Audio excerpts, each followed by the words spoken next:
Hello everyone, and welcome back to Myths, Legends, Folklores, and Just the Plain Strange. And today, we're in Nazareth, Pennsylvania. We're at the Indian Tower. And what some people don't know is that this is hallowed ground. And when you're walking here, you're walking on graves. And some people even claim it's haunted. So join us while we tell the story. This is the Indian Tower, right here. And let's learn and go up and learn a little bit of history about it, and let's tell the story.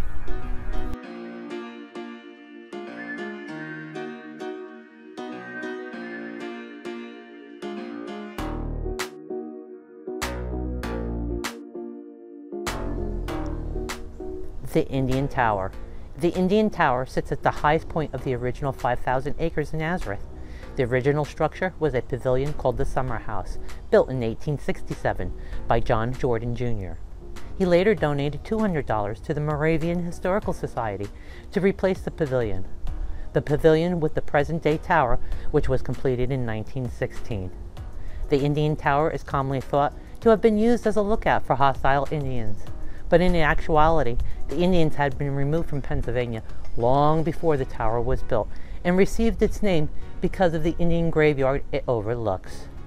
This tower has been used for many purposes over the years, as a civil defense lookout in World War II, as a repeater station for emergency services, and always just to sit, rest, and reflect. The Indian Graveyard.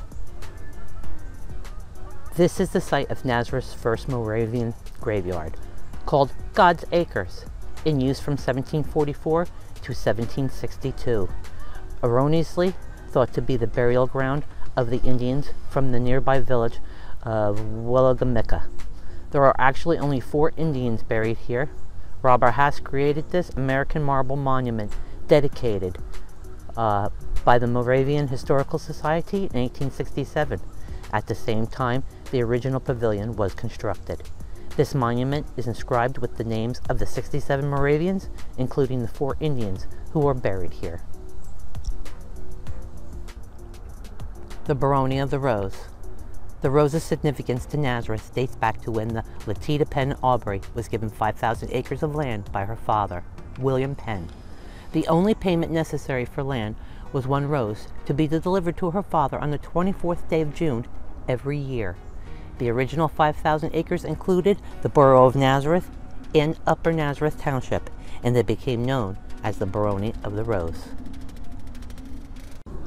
This is the monument that the 67 names have been inscribed on, and they're very hard to see. I will go up on the hill and go a little closer, and I'll scroll down, but they're kind of hard to read.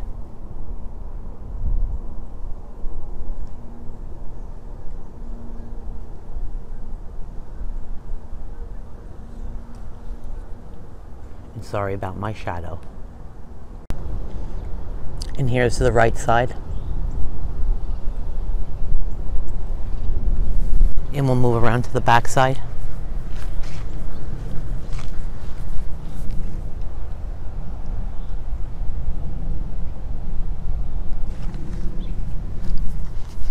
And the left side.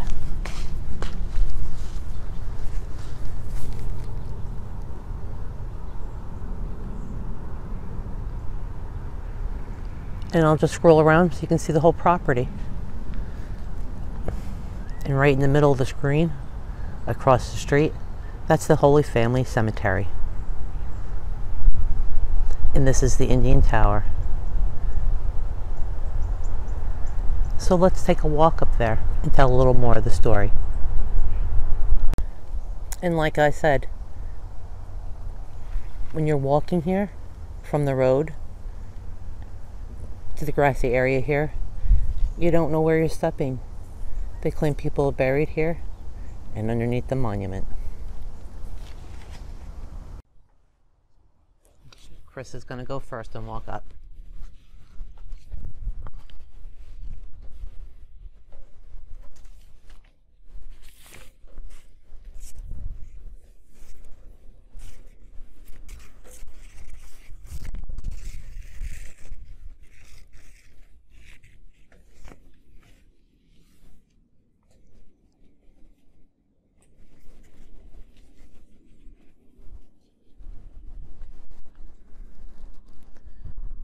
And what a beautiful view. I can see why they use this as a lookout. They claim you can see all the way to Allentown in this direction, and in this direction all the way to Easton. Of course, I'm sure these trees weren't in the way. When anyone mentions the Indian Graveyard of the Indian Tower, most people think of the observation tower that sits off High Street in Nazareth, next to the entrance to Holy Family Cemetery. This observation tower was used to spot enemy planes during World War II, as it was thought Bethlehem Steel would be a prime target for attack. But why is that?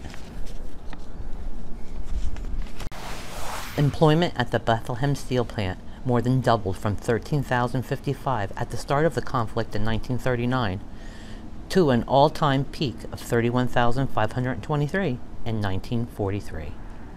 Though women worked there during the First World War, they now reach large numbers, with 2,200 in the ranks. Nationwide, Bethlehem Steel's employment swelled to 283,765, including about 25,000 women at the company's mines, railroads, shipyards, fabricators, and other steel plants.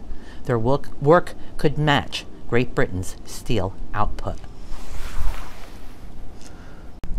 Up on South Mountain, the Star of Bethlehem went dark. The plug was pulled after the Japanese bombed Pearl Harbor in Hawaii on December 7, 1941, plunging America into the war. The 91-foot-high electric star, installed in 1937 and rebuilt 2 years later by Bethlehem Steel, had become a symbol of hope to a depressed, battered region. But the star, which could be seen for miles when lit at night, had to be blackened out. Bethlehem Steel was the nation's top military contractor during World War II, making the city a potential high-profile target for the enemy. It would have been a cruel irony if the symbol of the Prince of Peace were used to guide Axis bombers to the Christmas city. The enemy never reached Bethlehem or seriously threatened the continental United States. And this is what the tower looks like up at the top. Here are the steps going down, the spiral steps.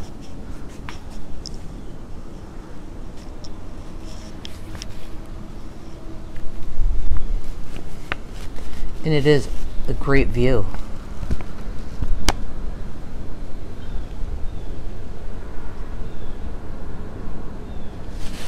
Now we'll go back down. Even on the ground, you have a really nice view.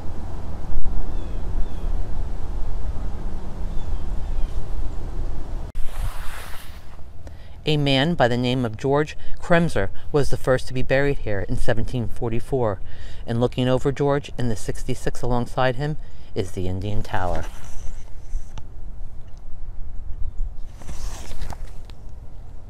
And this site actually is hallowed ground. It was the first Moravian Graveyard in Nazareth area, used from 1744 to 1762. The name Indian Graveyard is a misnomer. Of the 67 burials recorded there, only 4 were Native Americans. And a more proper name of the graveyard would be the Children's Graveyard, as many children are buried here, they say. They say that they died of smallpox, which, you know, is really a harsh way to go. And of all the names inscribed at this monument that we showed you, only 2 are missing last names. They are known only as Sarah and Beata, each of with the word Indian etched by their name. So there has been a lot of people that come here in the day and at night, and there's been a lot of stories that they hear strange things, they see strange things, they take pictures, and in the pictures, strange things are seen in the pictures. They do EVPs, and the EVPs give back information. So, is this place haunted? I don't really know. I know I've been coming here on and off for 20 years, and I've never noticed anything out of the ordinary, but that doesn't mean it's not true. As I've said in the past, I believe that anything and everything is possible. And it's more likely than not, and it's probable that it could be haunted. But you never know. But I've actually had a few paranormal things that happened to me in my life. And I just might share one of those stories in an upcoming video. Well, thank you for joining us here at the Indian Tower, and we hope to see you next time real soon with another myth, legends, folklores, and the strange. Until then.